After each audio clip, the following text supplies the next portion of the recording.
Bonjour à tous. Ah, ça marche en plus. Bon, on est désolé, on n'a plus les jolis fauteuils jaunes.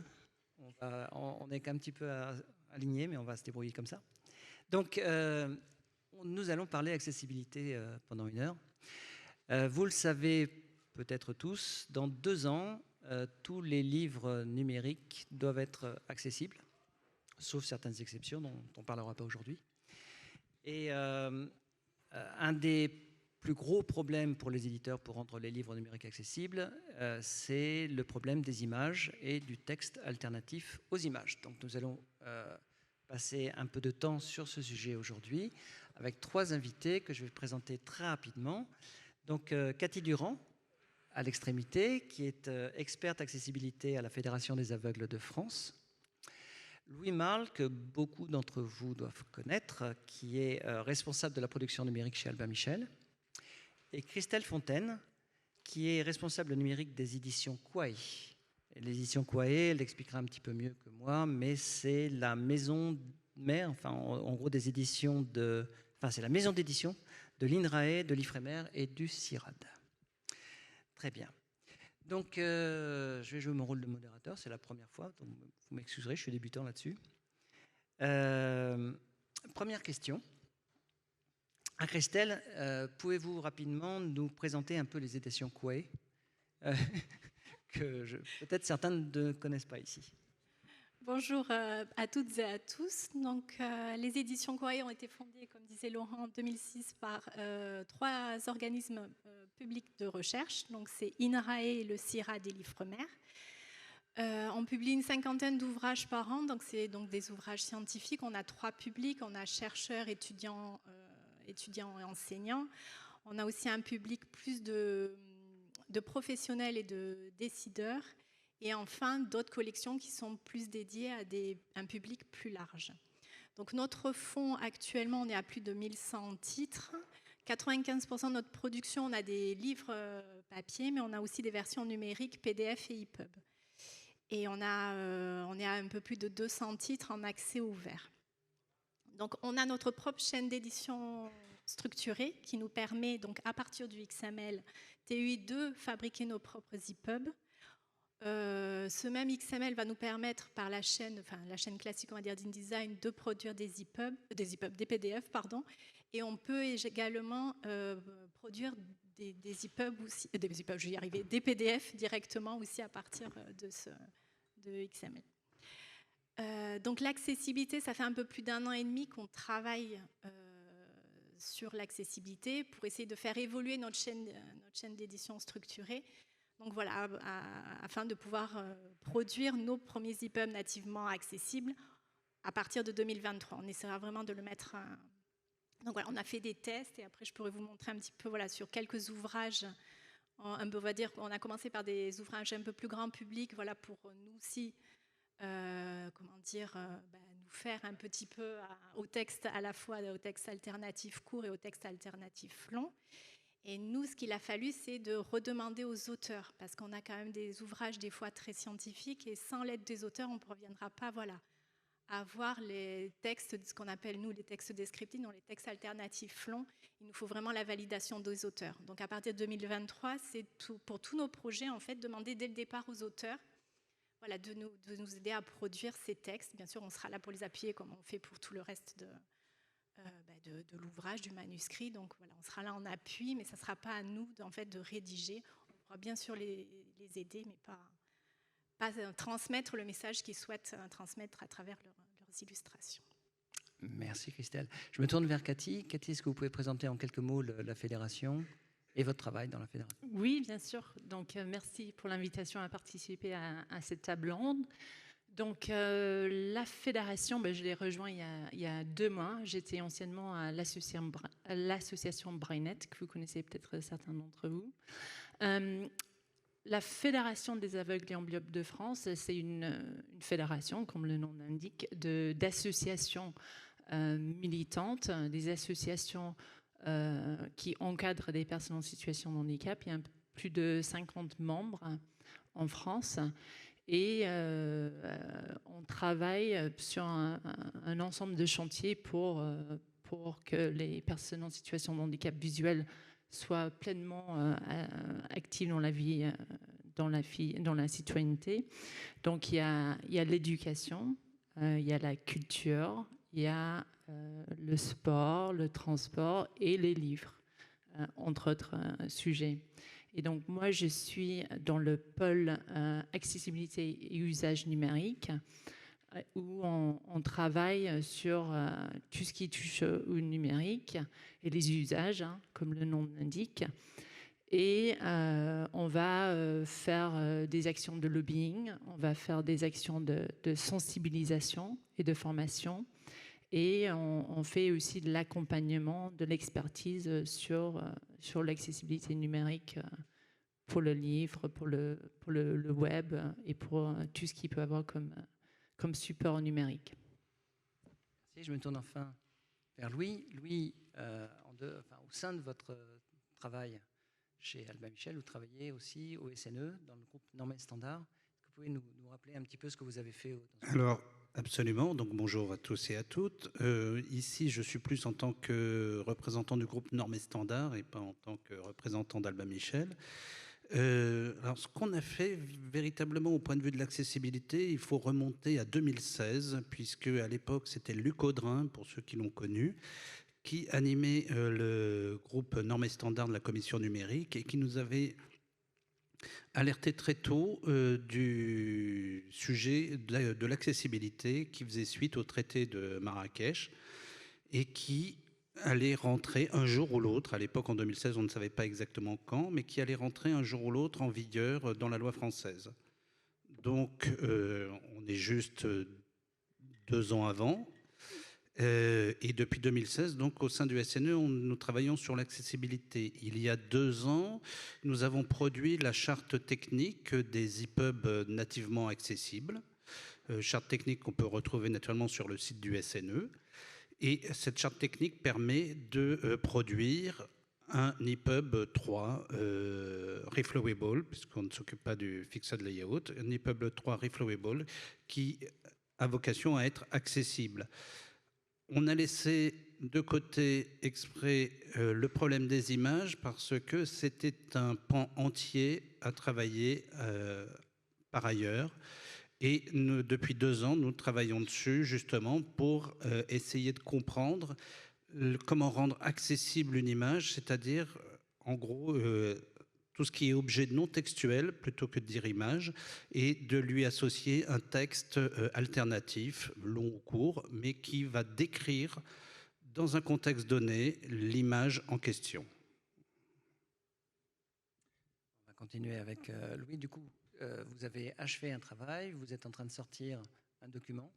Est-ce que vous pouvez présenter un petit peu ce document entier, mais ce qu'est un texte alternatif? Voilà, alors je ne vais pas présenter le document en entier parce que vous pouvez le trouver naturellement sur le site du SNE, dont je vous recommande absolument la vision. Alors, on va voir est-ce que ça marche. Alors voilà. Alors ça, c'est ma petite image à moi que je préfère parce que je l'ai déjà vue 3 fois au cours de mes études. La première fois, alors c'est un tableau de Bruegel l'Ancien qui montre la chute d'Icare. La première fois que je l'ai vu, c'était dans un livre, j'étais tout petit, c'était dans un livre sur les mythes et légendes grecques. Et effectivement, on parlait de la chute d'Icare. Alors Icare, il tombe juste sous le bateau. Faut vraiment le voir. Ensuite, je l'ai vu dans le cadre de mes études en histoire de l'art. On nous explique que le tableau n'est pas terminé, puisque le personnage au 2e plan regarde vers le haut. Donc, Dédale est encore en l'air. Malheureusement, le tableau a été coupé, donc il ne reste plus que ça. Et la 3e fois, c'était une UV sur l'histoire des sciences. Et la chose la plus importante, c'était la charrue avec une roue qui est juste au 1er plan. Donc, suivant le contexte, suivant l'angle que vous allez prendre, vous allez être obligé ou pas de décrire cette image. Dans le premier cas, dans le livre, quand j'étais petit, sur l'histoire de Dédale et Icare, cette image était juste illustrative, donc on n'avait pas besoin de la décrire. Donc, elle fait partie de ces images dont la description est facultative. Dans les deux autres cas que j'ai cités, il va falloir décrire à un moment ou à un autre tout ou partie de l'image. Alors, le texte alternatif tel qu'on l'a défini, c'est la transposition d'un élément visuel en élément textuel. Alors c'est naturellement, et ça tombe sous le sens, indispensable aux aveugles qui n'ont d'autres moyens que les technologies d'assistance. Donc synthèse vocale, surtout. Et c'est utile à tous les publics pour une lecture yeux-mains libres, si d'aventure vous avez ça dans votre voiture ou si vous êtes dans votre cuisine et autres. Bon, je ne pense pas que l'image de Bruegel l'Ancien dans la cuisine soit importante, mais on ne sait jamais. Alors, hop. Ah, mince. Ensuite, on s'est posé la question dans nos ateliers de savoir si une image... quand un texte alternatif à l'image était-il obligatoire? Alors, si c'est une image décorative, la réponse était simple, c'est que c'était déconseillé. On n'allait pas parasiter la lecture vocale par une information qui ne servait strictement à rien. Si c'est informatif, naturellement, c'est obligatoire. Et puis vous avez énormément d'images, vous ne savez pas où les mettre, dans quelle catégorie les placer. Donc là, c'est facultatif. Alors, quand on entend par facultatif, ça ne veut pas dire je ne prends pas. Ça veut dire tout simplement qu'il faut s'entendre avec l'auteur, que l'éditeur s'entende avec l'auteur pour savoir si oui ou non, il faut mettre un texte alternatif. Et donc, il y a une discussion, comme disait Christelle auparavant, énorme entre l'éditeur et l'auteur pour savoir qu'on va donner comme texte alternatif. Par exemple, là, je vous donne juste un tout petit exemple. Vous avez chapitre 5, une mystérieuse caverne, et vous avez des dessins tout autour. Ce sont des dessins qui sont purement décoratifs. Ça n'empêche absolument pas la lecture. C'est juste pour décorer, pour rendre plus plaisant. Généralement, dans les livres pour jeunesse, on trouve énormément cela, mais pas que pour le livre pour jeunesse. Donc, vous n'avez aucun... Enfin, l'intérêt de décrire ces images-là n'est pas intéressant du tout. Donc là, c'est déconseillé puisque ça va parasiter la lecture. Il faut toujours s'imaginer qu'il y a une voix de synthèse qui passe et qui va vous décrire tout ce qu'il y a sur la page. Donc, si cette voix de synthèse commence par dire « Vous avez des petites fleurs, chapitre 5, vous avez des petites fleurs, une mystérieuse caverne, vous avez beaucoup de fleurs, etc. » Ça va être un peu, comment dire, lourd à digérer pour la personne empêchée de voir. Là, vous avez des textes alternatifs qui sont obligatoires. Par exemple, le cas de Narnia, puisque là, c'est un logo spécifique qui n'est traité qu'en images. Vous êtes obligé de le rendre obligatoire, de dire, voilà, c'est Narnia, là, c'est chapitre 1, le lion, la sorcière blanche et l'armoire magique. Vous êtes obligé de le traduire. Enfin, de le traduire, de donner un texte alternatif court. Idem pour les autres logos, etc. Et puis, dans les images, vous voyez qu'il y a, sur la première image, une scarification ou un tatouage. Il faut donner le sens du tatouage, la lecture du tatouage. Ah non, ça c'est plus tard. Maintenant, le texte alternatif, il faut avoir aussi les pieds sur terre. Toute image, dès qu'il s'agit d'un logo ou autre, aura nécessairement sa traduction, sauf s'il est déjà annoncé auparavant, c'est-à-dire que si dans un livre, il y a marqué « Voyez la page Facebook de l'auteur », avec le petit logo Facebook, ce n'est pas la peine de rajouter dans le texte alternatif Facebook.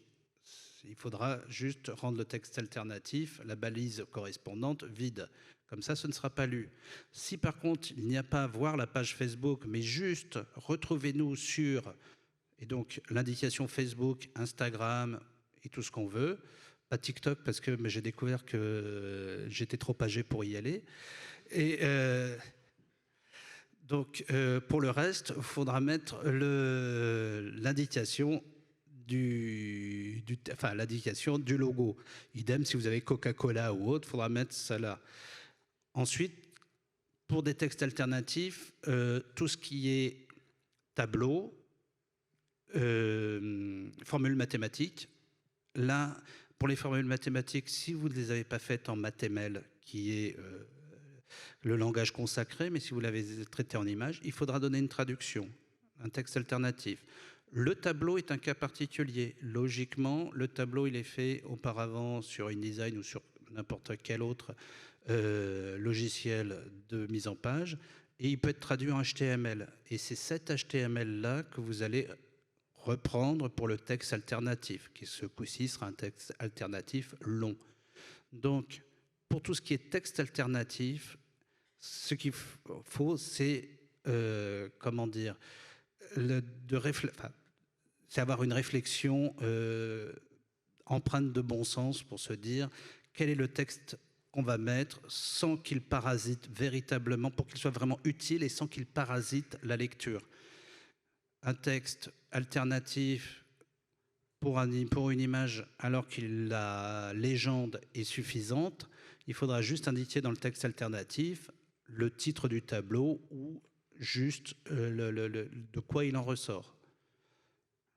Donc, on fait appel énormément à l'éditeur avec son bon sens et à l'auteur avec son bon sens pour taper juste et au bon endroit et pas développer à fond tous les textes, toutes les possibilités. Ceci étant dit, dès que vous allez arriver sur des textes, des images beaucoup plus complexes ou des cas de figure dans des mises en page scolaires ou autres, où là, effectivement, le texte alternatif va être beaucoup plus employé, mais tout dépend du contexte. Voilà. On va continuer avec, du coup, on va parler de contexte avec Cathy. Est-ce que vous pouvez nous en dire un peu plus sur cette approche contextuelle ? Oui, tout à fait. Donc, comme dit Louis, il faut absolument se mettre à la place de l'usager qui va entendre ou lire via un dispositif braille cette alternative, cette description. Donc, il faut imaginer qu'il ou elle va l'entendre dans le contexte de la page. Et donc, avant de décider si l'image doit avoir une alternative ou pas, il faut bien étudier ce contexte. Donc, j'ai une petite illustration qui est tirée de la plateforme Cairn. Donc, ici, on a le radeau de la Méduse, une œuvre de Théodore Géricault, qui est reproduite dans de nombreux ouvrages. Donc là, on a des exemples, comme je dis, tirés de Cairn, un livre d'histoire, un livre consacré vraiment à ce tableau. On a d'autres qui sont sur tout autre sujet. Donc, on ne peut pas dire que cette image va avoir la même description dans chaque contexte. Pour pousser encore cet exemple plus loin. Voilà. Alors, on voit très mal, mais ce même tableau se trouve donc dans un premier ouvrage sur l'histoire de la représentation et de l'image. Et le deuxième exemple, là, c'est un livre en histoire de l'art qui va étudier un peu la représentation et la représentation de phénomènes scientifiques et comment les peintres ont pu se tromper sur la représentation. Donc, la première, on va dire que le tableau est très important puisqu'on parle de l'importance de l'image dans l'histoire. Et là, on peut imaginer une description qui est vraiment factuelle sur les images sur les éléments contenus dans l'image. Donc là, je propose une reproduction en noir et blanc sur une mer agitée, sur un ciel orageux. Une trentaine de personnes, dont certains mortes, se trouvent sur un radeau en bois d'à peu près 20 mètres sur 7 mètres. Sur la pyramide de corps, un homme agite un tissu pour attirer l'attention. Donc voilà, on décrit vraiment ce qu'on voit. Dans la seconde, on va plus se focaliser sur les vagues, puisque c'est le sujet qui est énoncé dans les paragraphes précédents et suivants. Donc, qu'est-ce que j'ai dû faire pour comprendre le contexte ? J'ai dû lire le contenu de la page. Donc là, ça met un peu... ça pour la personne qui va décrire cette image, il faut déjà comprendre le contexte et l'étudier bien. Donc là, c'est encore une suggestion de description, une reproduction en noir et blanc, un radeau en bois qui transporte une trentaine de personnes se trouve à l'horizontale. Quelques mètres derrière, une vague déferlante de nota à peu près 3 mètres s'approche. Voilà, c'est vraiment propre au lectorat et à l'ouvrage dans lequel le même image se trouve. Donc souvent, on se dit, oui, mais pourquoi on ne peut pas juste créer une base de données où on a des descriptions type où on va pouvoir venir utiliser la même description pour à chaque fois qu'on tombe sur une image donnée. Et là, on a l'exemple où on va passer à côté d'informations si on ne décrit pas l'œuvre en contexte. Intéressant. Alors, on a parlé d'illustration. D'illustration, là, c'était un tableau. On peut parler de photos, c'est la même problématique. Mais dans le cas des schémas, des cartes, on a peut-être une autre problématique. C'est Christelle qui va nous en parler.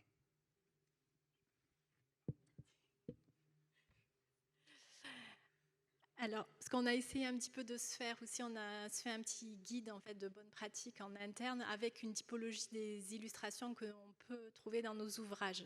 Donc un petit peu sur la base de ce qu'avait fait le Diagram Center et puis sur le document aussi du SNE. Donc voilà, on a essayé un petit peu de voir. Donc là, par exemple, vous avez un premier schéma. Donc si vous avez une plante, c'est les principes des principales molécules produites par les plantes. Donc dans le contexte métabolites primaires et métabolites secondaires ne sont pas décrits dans le texte courant. Donc c'est important dans le texte alternatif de l'indiquer. Donc nous, on a mis le schéma distinguant les métabolites secondaires des métabolites primaires, sachant que nous, on a pris le parti dans le texte alternatif d'indiquer la typologie de l'image qu'on ne retrouve pas dans la légende. Et les métabolites, donc n'étant pas décrits dans le texte, on va faire le texte alternatif long avec une liste à puces en décrivant les différents métabolites. Donc un métabolite primaire, glucides, amidon, cellulose, acides gras, lipides, acides aminés, protéines, et métabolites secondaires, isoprénoïdes, terpènes, etc. Voilà. Et hétérosides et alcaloïdes. Donc ça, c'est pour un premier type de schéma. Ensuite, on a un autre schéma là où on a le niveau de pénétration dans l'appareil respiratoire de contaminants biologiques en fonction de leur taille. Et là, donc typiquement, c'est un cas. Donc là, dans le texte alternatif, on explique pareil typologie. Donc c'est un schéma, en évitant de reprendre les mêmes termes que dans la légende. Donc schéma de l'appareil respiratoire humain avec en regard des différentes parties les contaminants biologiques pouvant s'y trouver et leurs dimensions. Et là, typiquement, en fait, dans ce texte descriptif, on peut le basculer en tableau, ce qui permet d'éviter des descriptions un peu longues. Et en fait, pour que visuellement, cela... Voilà, on reprend donc toutes les différentes parties, donc les différents organes exposés, les dimensions des particules et les contaminants biologiques. Donc, voilà. Donc là, c'est un cas où ça peut être retranscrit en tant que tableau. Un autre exemple, un organigramme. Donc, on a un organigramme, schéma des voies de biochimie industrielle de synthèse de composés issus de l'amidon. Donc, on va avoir une note de figure qui décrit tous les sigles.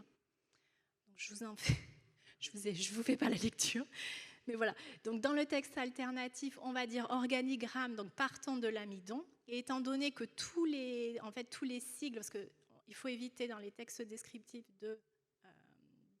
d'utiliser des sigles, mais là, sachant que tous les sigles ont été décrits, on peut quand même les garder. Et là, on a fait donc une liste à plusieurs niveaux. Donc voilà. Donc on repart vraiment du haut et pour chaque voie, on peut décrire par des listes, reproduire chaque étape. Ça prend un peu de temps, mais ça se fait très bien. Et je veux dire, on voit bien le parcours et ça se fait sur le... Et enfin, un dernier exemple, on parlait aussi du contexte. Donc là, c'est une cartographie des acteurs de la recherche et de la formation en agroécologie en Europe. Et en fait, dans la note, ils vont vous expliquer tous les différents points et les différents acteurs. Donc là, typiquement, le texte alternatif seul suffit. Donc on a repris juste carte de l'Europe présentant les acteurs décrits dans la légende. Donc on renvoie à la légende parce que ça ne sert à rien de réexpliquer ce que va faire la note. Donc il y a toujours de vraiment faire attention au contexte, donc soit le texte qui suit ou qui précède donc l'image, et aussi éventuellement la légende et la note pour éviter toute répétition. Et voilà. Avant d'aller dans les détails, j'ai une petite question, c'est est-ce qu'il y a des livres qui ne font pas partie de ce problème? En gros, est-ce qu'il y a des livres pour lesquels on ne va pas décrire les images du tout? Est-ce que Louis?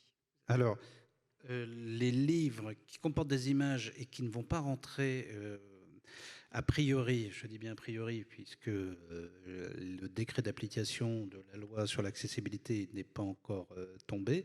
Donc les livres qui seront écartés, ce sont les livres dont la mise en page est structurante. Alors je dis ça à chaque fois parce que ça m'avait marqué, c'était Alban Seret qui avait dit ça la première fois. Il avait dit la différence entre livre structuré et livre structurant. Le livre structurant, c'est le livre dont la mise en page va donner sens à va donner sens au contexte. C'est-à-dire, tous les livres jeunesse et toutes les bandes dessinées sont des livres structurants et pas structurés. Vous ne pouvez pas vous imaginer, enfin, vous ne pouvez pas imaginer faire un texte alternatif pour chaque image correspondant à chaque case de la bande dessinée, par exemple. Vous ne pouvez pas imaginer faire un texte alternatif pour chaque image d'un livre jeunesse. Donc, ceux-là sont a priori écartés de la mise en accessibilité et passent en livres adaptés. Donc, en tant qu'éditeur, tous ces livres-là seront mis de côté et passeront par d'autres organismes. Maintenant, tout le reste... c'est dedans. Le reste, malheureusement, on est obligé de passer sous les fourches codines de la loi. Et alors, il y a une autre exception qui existe, c'est pour charge disproportionnée. Et celle-là, il faut la mesurer. Il faut mesurer systématiquement. Elle va toucher essentiellement les livres qui sont véritablement des livres techniques, des livres médicaux, des livres... de pratique où vous avez 200, 300 plusieurs milliers d'images dans le cas des livres où où toutes les mathématiques, toutes les équations mathématiques auront été rendues par des images. Donc là, vous allez passer un temps phénoménal à transformer et donner un texte alternatif. Malheureusement, ça pourra rentrer dans le cadre de l'exception pour charge disproportionnée. Maintenant, le calcul de la charge disproportionnée, on verra ça lorsque les décrets d'application de la loi seront tombés. Voilà. J'ai un peu la même question pour les éditions Quae, parce que vous parliez de 100 images. Je suppose que c'est quelque chose qu'on peut trouver dans des livres scientifiques. Est-ce qu'il y a des livres qui sortent aux éditions Quae de ce cadre, ou est-ce que tous vont être traités? On va tous les traiter. Et vous avez jusqu'à combien d'images par livre? Vous savez un peu? Les livres vraiment scientifiques, on peut avoir entre une cinquantaine voire une centaine d'illustrations. On a des beaux livres aussi. Et on a là quelques atlas, et justement par rapport à... On a là justement un guide pratique avec de photos d'arbres. Mais en fait, on s'est dit qu'avec des textes alternatifs, on y arriverait. Il n'y a pas besoin d'avoir des textes descriptifs parce que c'était des guides. C'est un peu au cas par cas, mais on va vraiment essayer de tout passer. Non, on n'essaiera pas de... Alors, j'ai une question pour Cathy ensuite.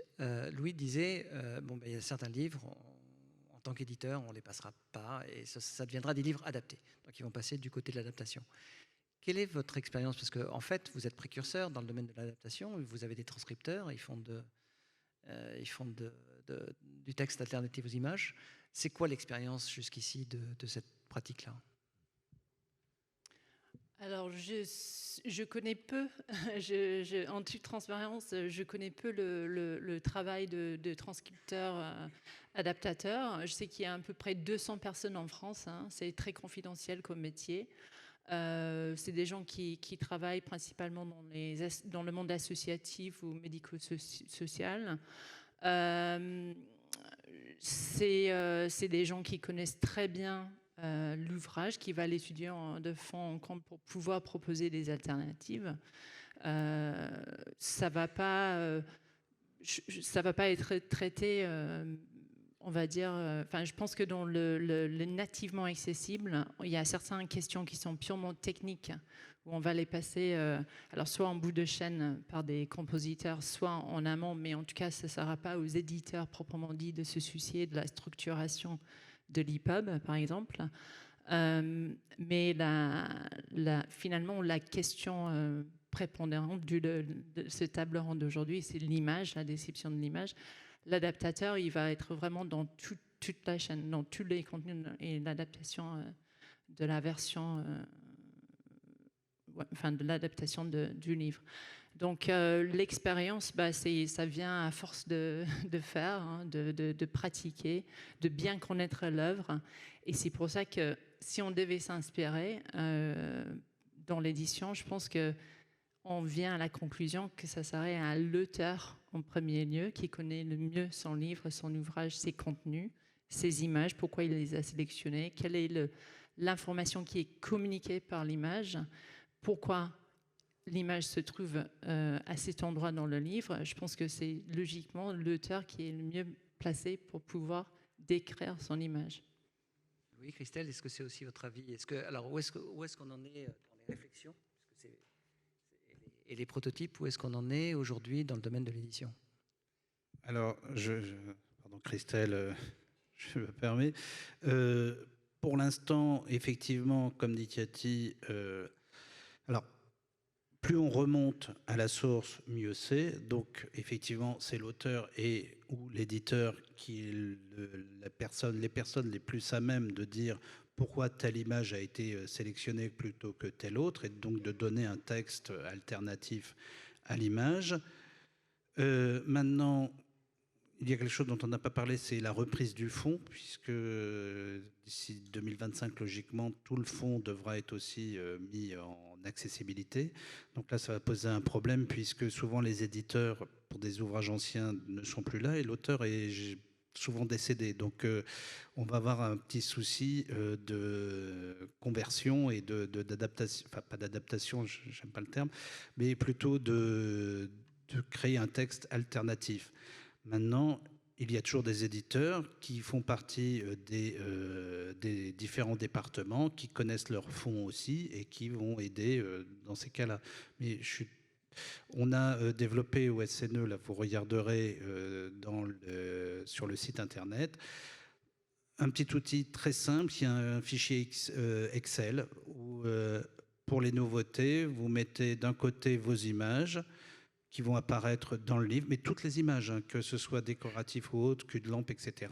Et puis, un identifiant, ça peut être la vignette, ça peut être n'importe quel numéro, le numéro de page si c'est la première, les premières épreuves, etc. Et en face, toujours sur la même ligne, pour chaque image, oui, non, y a-t-il un texte alternatif? Est-il court? Est-il long? Voilà. Ça, c'est un outil le plus simple possible. Maintenant, naturellement, comme dit Cathy, plus on remonte vers la source, mieux c'est. Et c'est l'auteur et le couple auteur-éditeur qui sait quoi rendre véritablement. Et pour la partie table, schéma, enfin les choses qui sont vraiment très mécaniques, est-ce que c'est quelque chose qui va aller directement au compositeur? On lui dira fais-le? Ou est-ce que c'est quelque chose qui sera quand même fait au niveau de l'éditeur et donné au compositeur juste à mettre en œuvre à l'intérieur de l'EPUB? Alors, moi, je vais répondre pour les tableaux, parce que le tableau, comme je l'ai dit tout à l'heure, c'est un rendu classique qui peut être traduit facilement en HTML. Donc là, oui, le compositeur a les clés sur lui pour pouvoir le rendre directement. Il suffit de s'entendre avec lui pour savoir si c'est un texte long, court ou pas. Voilà. Les schémas, je laisse Christelle répondre. Je pense que les compositeurs peuvent être d'une aide assez précieuse, en tout cas. Du coup, nous, on fait comme on le fait en interne. C'est vrai que nous, ce qu'on voudrait, c'est que vraiment, dès le départ, alors on n'a fait que de l'expérimentation, on est revenu vers des auteurs, parce qu'on a travaillé sur des ouvrages qui étaient déjà apparus, donc on est revenu vers eux après. Donc ça nous faisait un peu le test aussi quand on devra s'occuper du fond. Mais là, le but à partir de 2023, c'est de mettre vraiment les auteurs dans la boucle dès le départ, dès la conception, pour leur en parler, pourquoi on le fait. Voilà, c'est de demander vraiment leur participation dès le départ, parce que voilà, ce sens-là, on pourra les aider, bien évidemment, il y a plein de choses qu'on pourra faire, enfin les aider, les appuyer, mais voilà, le sens initial, ce qu'ils veulent faire, et aussi ce qui peut être aussi intéressant pour nous, éditeurs, c'est-à-dire qu'on a souvent des illustrations pour des ouvrages très scientifiques qui peuvent être parfois très complexes, voire très très complexes, et c'est vrai que de pouvoir penser ce texte alternatif dès le départ, peut-être permettra de faciliter aussi ou de simplifier certains schémas qui parfois peuvent être compliqués. Il ne s'agit pas ni de supprimer, ni de faire au plus simple, c'est vraiment de pouvoir aussi améliorer la qualité de l'ensemble du manuscrit. Donc ça peut être aussi bénéfique dans ce sens dès le départ. Très bien. Parlons alors rapidement de l'intégration, de la façon dont ces descriptions apparaissent dans les EPUB. Vous avez préparé deux diapos pour nous montrer ça. Oui, alors nous, on est vers la fin. Alors nous, ce qui apparaîtra, en fait, on a choisi alors le texte alternatif court, c'est vraiment lu au niveau, on ne le voit pas apparaître sur l'EPUB, c'est lu au moment d'arriver, au moment où le lecteur arrive sur l'image. Donc voilà, donc là, c'est pas rendu. Mais ensuite, on a mis un lien externe. C'est une espèce de ce qu'on appelle, nous, un encadré externe, où il y aura une description de la figure. Alors, on a oublié, il faudra qu'on nomme le numéro de la figure. On nous a fait une remarque, parce que souvent, pour pouvoir s'y retrouver, si on met simplement description de la figure, on peut ne pas se retrouver, parce qu'il y aura plein de figures. Donc, il y aura écrit description de la figure 6, par exemple. Et donc, c'est la description longue qui sera en cliquant, qu'on pourra lire, donc description de la figure avec un bouton retour, voilà, et qu'on laissera visible pour tous les lecteurs. C'est-à-dire que ça peut être aussi utile pour n'importe quel lecteur d'avoir une description longue sur des fois des figures qui peuvent être un peu compliquées. Donc pareil, tout le monde aura le choix de cliquer ou pas. On peut continuer la lecture, ça sera tout dessous, et puis voilà, on va laisser ce choix à tout le monde. Parfait. Alors imaginons maintenant que les descriptions ont été placées dans l'EPUB. On est arrivé à la fin, on veut vérifier tout ça. Comment est-ce qu'on peut vérifier qu'on a fait son travail correctement ? Alors, il existe un logiciel fantastique, merci Romain Deltour, et ça s'appelle ACE. Et ce logiciel vous permet de tester l'accessibilité de l'ouvrage en question. Et il comporte plusieurs onglets, dont l'un est l'onglet Images. Et vous avez toutes les vignettes d'images et en face les textes alternatifs courts qui apparaissent.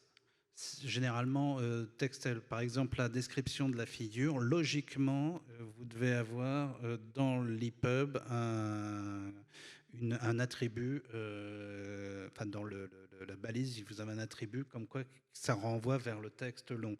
Donc, il va tester les textes courts et les renvoie vers les textes longs. Donc là, on a un logiciel qui est parfait pour voir si, oui ou non, ce qui a été prévu dès l'origine, c'est-à-dire dès le fichier Excel dont je parlais tout à l'heure, où les auteurs-éditeurs ont rempli toutes les cases, eh bien, vous aurez la réponse et vous pourrez vérifier s'il y a concordance entre le fichier d'origine et le retour via ACE. Ensuite, la deuxième chose, c'est de tester soi-même sur des logiciels. Et là aussi, Thorium est excellent là-dessus, pour ne parler que lui, parce que... Pardon, c'est gentil. Oui, naturellement, parce que c'est le seul véritablement qui fonctionne bien. Sachant que si vous utilisez Books d'Apple, il faut auparavant mettre en route VoiceOver et ensuite cocher la case description d'image. c'est pas évident. Alors que Thorium le fait directement, voilà. Et alors, du coup, on a des descriptions courtes, des descriptions longues visibles, des descriptions longues invisibles, des descriptions qui vont vers des pages extérieures et des descriptions qui sont dans ce qu'on appelle un petit détail, donc qui se déroulent. Est-ce que la plupart des logiciels de lecture arrivent à faire un peu tout ça, ou est-ce qu'il y a des systèmes qui sont limités? Et en gros, est-ce que les éditeurs, s'ils veulent que ça passe sur n'importe quel système de lecture, doivent faire des choix, peut-être des choix drastiques? Alors ça, c'est une très bonne question. Et je vous remercie de l'avoir posée. Non, le choix le plus simple, c'est... quand vous regardez le document qu'on a produit au SNE, vous avez toutes les possibilités, donc c'est à vous de faire le choix. Pour ma part, mais ça n'engage que moi, le choix qu'a fait Christelle, c'est celui que je préfère. Voilà. Parce que ça répond véritablement à une donnée la plus simple possible. Je prends pas la description longue. C'est tout. Mais vous avez tous les cas de figure possibles. Vous pouvez traiter vos textes longs en balise aside, en balise article, en balise details, en balise... Vous avez tous les choix possibles. On les a notés sur le document du SNE. C'est à vous ensuite de faire votre religion là-dessus et de vous dire ça rend véritablement le meilleur service possible. Moi, je n'ai pas d'avis là-dessus. Celui qui me semble le plus logique, mais ça n'engage que moi, c'est celui que Christelle et les éditions Quae ont choisi. Maintenant, si vous avez une autre idée, on les a toutes exposées dans le document du SNE et vous choisissez comme vous l'entendez. Très bien. Là, après, on va parler juste d'une question pratique et puis après, on donnera accès aux questions de la salle. Qu'est-ce qui fait qu'il n'y a pas encore de texte alternatif aux images dans ce que les éditeurs produisent aujourd'hui? En gros, pourquoi attendre? Parce que ce qu'on fait aujourd'hui, c'est le fond de demain. C'est le fond qu'on n'aura pas besoin de faire demain. Donc, il serait utile de le faire assez tôt. On sait que les compositeurs, certains m'ont dit on attend maintenant que les portes s'ouvrent. Est-ce que c'est parce qu'il n'y avait pas encore de guide de bonne pratique que ça n'a pas été encore fait?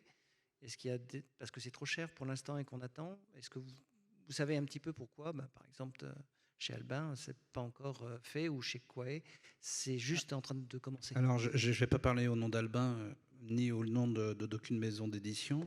La seule chose, c'est que le document du SNE déjà n'a qu'un mois, donc c'est un peu court.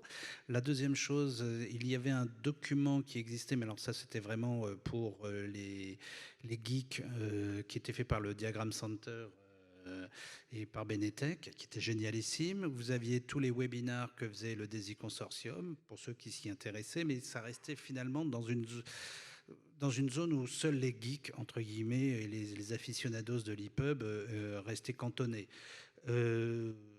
Maintenant, pourquoi on ne s'est pas lancé là-dedans? Je pense qu'il faut beaucoup de sensibilisation et de formation vis-à-vis des éditeurs pour leur expliquer quels sont les enjeux. Mais entre parenthèses, je cite comme anecdote, puisqu'elle est très récente, ça n'a aucun rapport avec l'accessibilité, mais Adobe InDesign a décidé de ne plus soutenir les polices de PostScript de type 1. Ça a été annoncé il y a 1 an et demi, voire 2 ans, et j'ai reçu un mail d'une personne dont je tairai le nom, du monde de l'édition, qui m'a dit « Mais est-ce qu'au sein du SNE, on ne pourrait pas envoyer un signal fort à Adobe pour empêcher cet état de fait ?» Bon. C'est un peu compliqué de se réveiller 2 ans après l'annonce.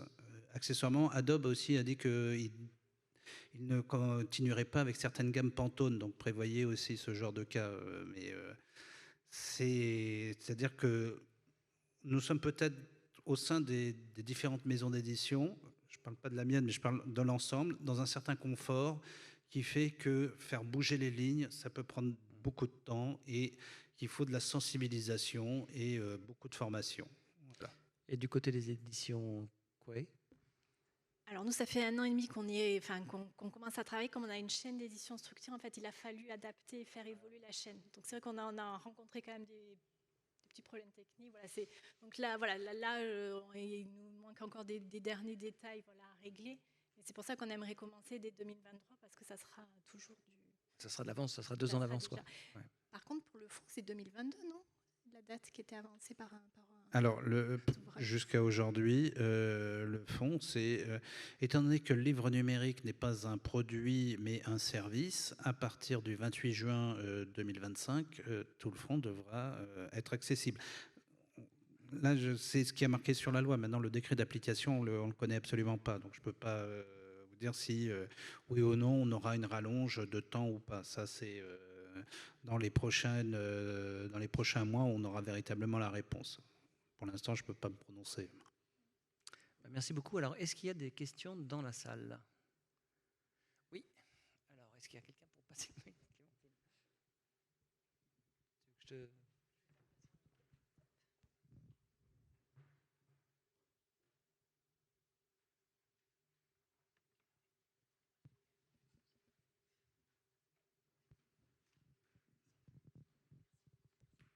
Bonjour, Camille Machado, responsable du numérique pour Hachette Éducation. Donc j'ai compris que voilà, l'éducation était quand même un sujet particulier. Nous, on a beaucoup travaillé déjà sur les questions éditoriales, donc la production des textes alternatifs et des descriptions longues notamment. Et on a une question qui est, dans le scolaire, on a 2 ou 3 images par page, et ces images sont questionnées pédagogiquement. Il y a des activités qui portent dessus. Très souvent, la première question est « décrivez l'image ». Deuxième question, qu'est-ce que vous en tirez, etc. Donc on a toujours une phase d'observation. Et la grande question, c'est si on décrit cette image, on donne la réponse aux questions. Dans ce cas, que doit-on faire? À savoir que on a étudié les manuels, ça concerne peut-être 50% du livre. Tous les documents sont questionnés. Donc, est-ce que vous avez des recommandations? Qu'est-ce qui est utile de faire? Alors, je me permets de répondre très rapidement parce que, effectivement, la question m'a déjà été posée sur Clovis, sur son pavois, et la question était de savoir qui était Clovis et où il se trouvait. Donc, c'était un peu ennuyeux puisqu'il fallait le décrire comme ça. Alors, dans ces conditions-là, on rentre plutôt dans de l'adaptation plutôt que dans véritablement du descriptif d'image, puisque il va falloir adapter le livre pour que les personnes empêchées de voir puissent avoir la même expérience que les personnes qui puissent lire. Je m'explique. Là, cette image-là, étant donné que vous allez la questionner, etc., il est évident que si vous donnez les réponses dès l'entrée de jeu, ça ne sert plus à rien. Donc, il faut adapter automatiquement soit les questions, soit l'image, faire un mixte des deux.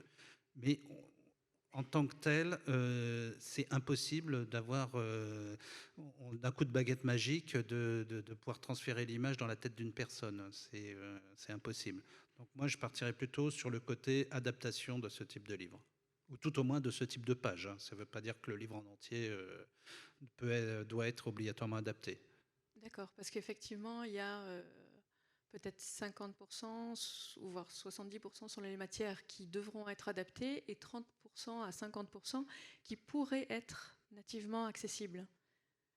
Donc, est-ce qu'après, voilà, qu'est-ce qu'on fait dans un cas de... C'est à vous de voir. Logiquement, même s'il n'y a que 30% qui sont nativement accessibles et 70% qui sont adaptables, ben, ça part sur l'adaptation. Et ils se serviront des outils effectivement du nativement accessible pour parfaire leur adaptation. Mais on ne peut pas répondre comment dire, faire des mots croisés, ça va être très très compliqué. Voilà. On a essayé. D'accord, mais merci. Et juste dernière question concernant l'enseignement primaire, élémentaire. La grande question, c'est de savoir comment un enfant aveugle, par exemple, apprend. Qu'est-ce qu'il apprend tout en sachant que dans les manuels pour les petits, on apprend à écrire, la forme des lettres. Adaptation aussi.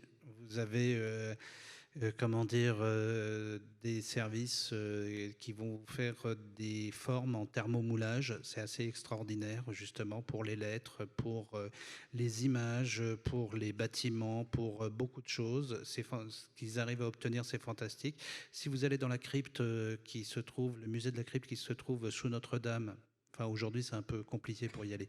Mais si vous y avez accès, vous vous apercevez que beaucoup de choses sont faites de manière accessible en justement thermomoulage pour pouvoir toucher et se rendre compte de ce que c'est qu'une forme déjà de l'île de la Cité par rapport à Paris, à Lutèce, et ensuite de la cathédrale au fur et à mesure. Dans ces conditions-là, pour une personne empêchée de voir enfin, un enfant aveugle, effectivement, il va toucher plus, c'est le sens du toucher qui va être plus demandé. Donc là, on est vraiment dans de l'accessibilité, mais dans l'accessibilité adaptée. On peut pas, l'EPUB ne lui sera pas de grande utilité. Bon, déjà, en plus, à cet âge-là, on ne sait pas trop lire. Donc, Je vous remercie. Y a-t-il d'autres questions?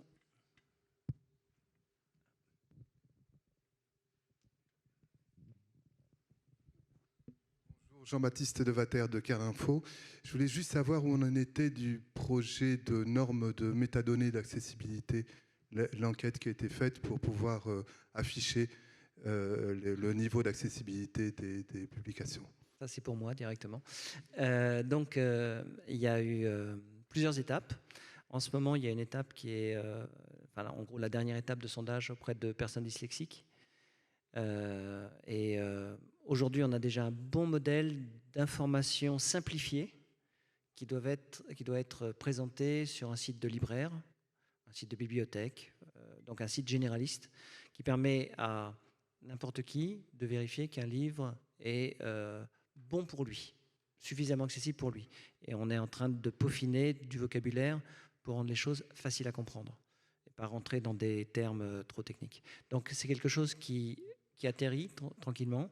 On en a déjà fait un prototype là, dans la nouvelle version de notre logiciel Thorium qui sort là. On va travailler avec Titli, Vipagine pour avoir un premier site libraire qui l'affiche aussi.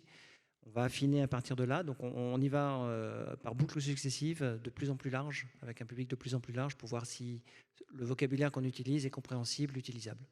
Et donc l'année prochaine, ça devrait être fini, clos et accepté par tous.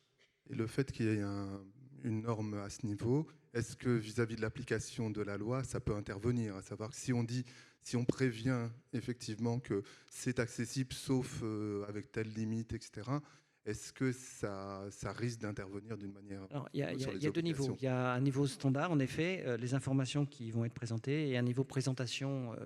Et dans ce niveau standard, il y a en effet une sorte de case dans laquelle l'éditeur pourra dire les défauts d'accessibilité qu'il a lui-même constatés. Donc, en gros, il va dire, moi, mon livre est accessible, sauf à tel endroit, il y a un petit machin qui clignote, faut faire attention. Bon. Donc, ce sauf peut être intéressant, en effet, pour mettre du coulant, on va dire, dans la chose.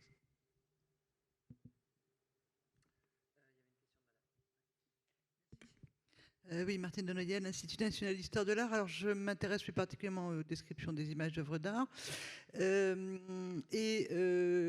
voulais savoir, pour les descriptions, alors on a description courte, description longue, et je pense que pour nous, quels que soient les supports, l'image d'une œuvre d'art, le plus difficile va être la description courte, parce qu'il faut vraiment faire passer dedans des éléments de l'agentivité de l'œuvre, c'est particulièrement complexe.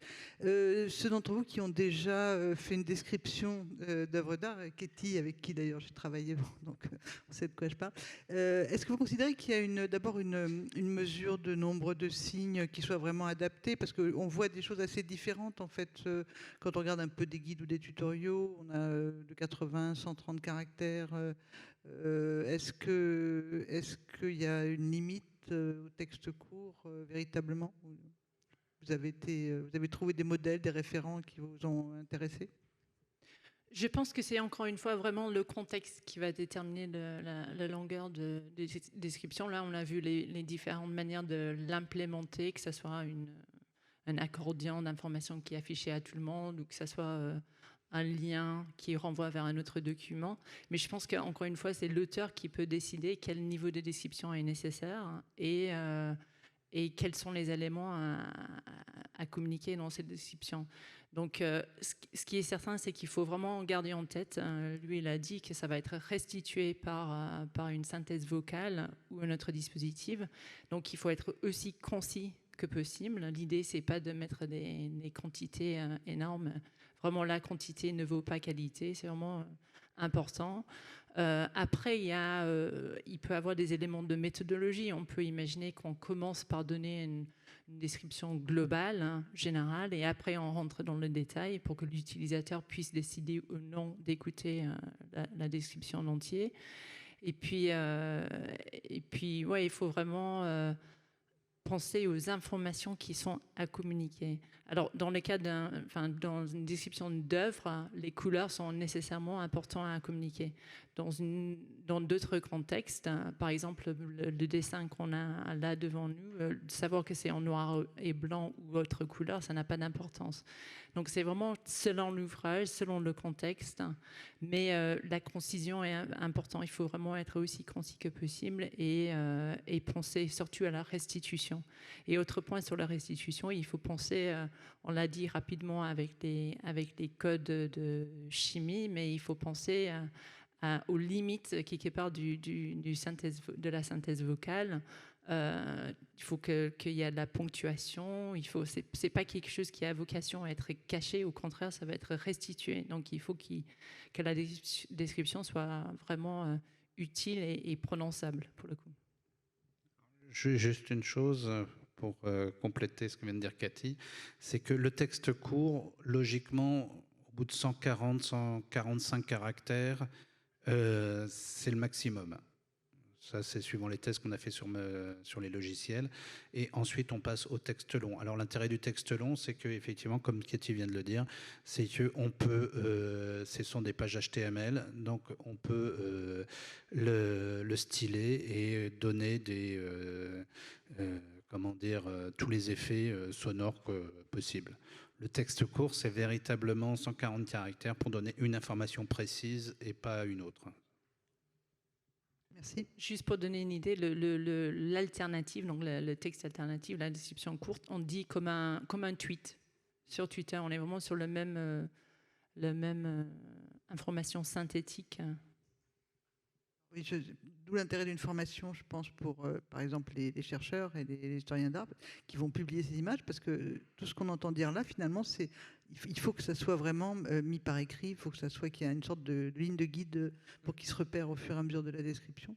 Je vois passer sur Twitter pas mal de halt, de textes courts, dans le domaine des images d'art en particulier, dans lesquels on met un titre. En fait, par exemple, on met une légende ou un titre. C'est pas pareil. Donc, effectivement, il faut bien caractériser ce type-là de description. Mais ça, là, c'est le travail que vous aurez à faire avec les auteurs, éditeurs et autres pour les sensibiliser à ce type de pratique. Je pense que c'est vraiment le cœur du sujet. C'est la sensibilisation, la formation, et puis de se lancer à un moment, de ne pas avoir peur, de vraiment commencer à y aller. Très bien, je crois que nous sommes arrivés au bout de l'heure.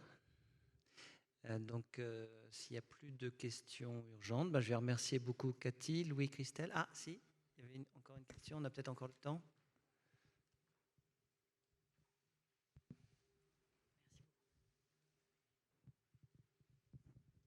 Bonjour, j'aurais voulu savoir si sur ces projets, vous travaillez avec des spécialistes en sciences cognitives pour voir dans quelle mesure le développement de ces outils permettrait aussi d'améliorer pour tout le monde, que les personnes soient handicapées ou pas, les processus cognitifs et la connaissance.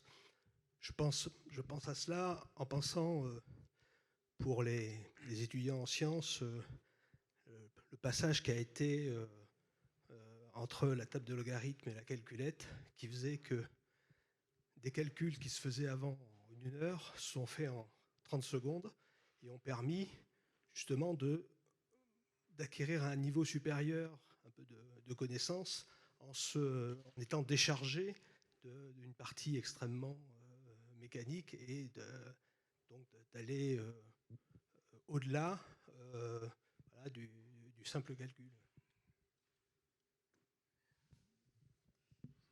C'est une très bonne question. Moi, je ne suis que modérateur. Oui, je ne sais pas quoi répondre à ça, sachant que je dois être, alors comme on m'a fait remarquer ce matin avec TikTok, je dois être l'un des derniers crotons à avoir utilisé des tables logarithmiques et trigonométriques. Et j'ai trouvé que c'était plus simple à utiliser que la calculette aujourd'hui. Voilà, c'est tout. Donc, oui, parce qu'on les apprenait par cœur au bout d'un certain moment.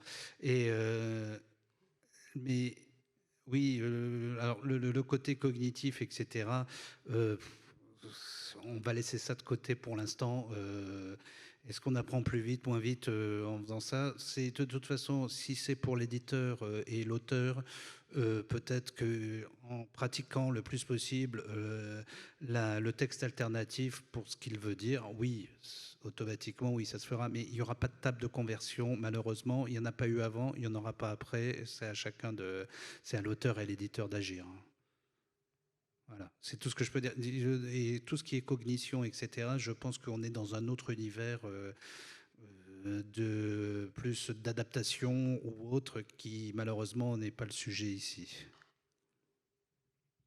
Si je peux vite rebondir, je pense qu'effectivement, c'est encore une autre question, mais si ça a amené à donner une méthode, quelque part, une manière d'approche pour pouvoir plus facilement et plus sereinement décrire une image, je pense que ça pourrait être intéressant de vraiment se pencher sur, là je disais, du global ou en premier lieu et après on va sur le détail. Pourquoi pas? Et peut-être il y aurait des choses à prendre des études cognitives sur ce genre de questions. Oui, je pense que c'est aussi intéressant que tout le monde en fait s'approprie, parce que quand on en parle comme ça a l'air très compliqué, il faut vraiment s'y mettre. Donc en fait, il faudrait que chaque éditeur se fasse ses petits guides, en fait, le guide un petit peu avec ses typologies d'illustration, et de dire, dans ce cas-là, sachant que bien sûr il y a des façons de faire différentes, mais dans ce cas-là, par exemple, on pourrait faire ça. Et à force en fait de pratiquer, d'avoir un petit peu tous ces exemples-là, ça va venir. Il faut qu'en effet ce soit à la fois en interne, de la sensibilisation en interne, avant de pouvoir bien sensibiliser nos auteurs aussi. C'est de pouvoir s'approprier en fait cette façon de voir et de réfléchir. Voilà. Mais en fait, voilà, c'est à chacun de se faire un petit peu son guide de bonne pratique au sein de sa maison d'édition pour un petit peu... Voilà, un petit peu une marche à suivre. Sachant que je suppose que le SNE va faire une sorte de service après-vente sur le travail. Alors, le SNE, pour l'instant, a fourni, oui, naturellement. D'abord, on a fourni les résultats lors d'un atelier, on a fourni les résultats de nos réflexions. On va continuer là-dessus, mais on va aussi s'intéresser, ça ce sera pour un rendu d'ici l'année prochaine, parce qu'on n'a parlé que de l'EPUB 3 Reflowable, puisque toutes les images dont on parle là sont inscrites dans un format particulier. Et nous allons continuer nos réflexions sur le EPUB 3 Fixed Layout, qui lui pose des problèmes d'accessibilité, et on va se pencher là-dessus par la suite. Alors, tout ce qui est service après-vente, oui, on maintiendra naturellement le résultat de nos recherches en faisant toujours référence aux dernières... aux derniers travaux du W3C ou autres. Mais on n'a pas vocation à faire du service après-vente dans le sens où on va indiquer de regarder ce que fait Diagramme, de regarder les webinaires du DESI Consortium, mais on est là pour sensibiliser, on n'est pas là pour agir véritablement. Chaque cas est un cas particulier. On peut pas, malheureusement, on ne peut pas prendre tout le monde sous nos ailes. Eh bien, en tout cas, merci beaucoup, Cathy, merci Louis, merci Christelle. J'espère que vous avez récupéré des infos intéressantes.